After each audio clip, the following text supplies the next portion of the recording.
குருவிலாம் நீங்க பார்க்கலாம். குருவிகள்லாம் எப்படி தெரியுமா கூடு கட்டுது? அந்த குச்சிகளை எடுத்துட்டு வந்து அப்படி கூடு கட்டும்.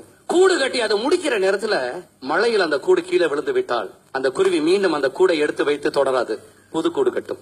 புதிதாக அந்த கூடை கட்டி மீண்டும் அதை முடிக்கிற நேரத்துல காற்றுல அது கீழே விழுந்து விட்டால் மீண்டும் ஒரு புது கூடு கட்டும். எதுவரை கட்டும்? கூடு கட்டி முட்டைகளை இட்டு அடகாத்து தன் இனத்தை வாழ வைக்கிற வரை அது செய்து கொண்டே இருக்கும். ஏண்டா அதுக்கு தெரிஞ்சது ரெண்டு விஷயம் தான். ஒன்று விடாமுயற்சி, இரண்டாவது வாய்ப்புகள் இன்னும் உண்டு என்ற நம்பிக்கை.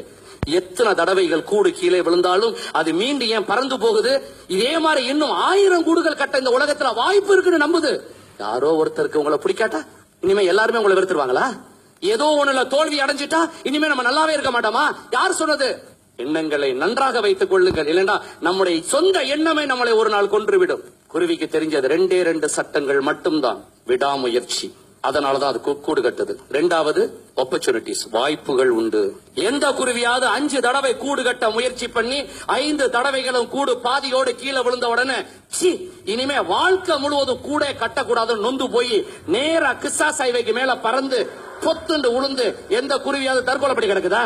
யாரோ உங்களை திட்டா என்னங்க, நீங்க கெட்டவராக இருந்தாலும் உங்களை திட்டுவார்கள். அதே நேரத்தில் அவர்களை விட நீங்க சிறப்பாக இருந்தாலும் உங்களை திட்டுவார்கள். இதான் ஹியூமன் நேச்சர், மறந்துடாதீங்க.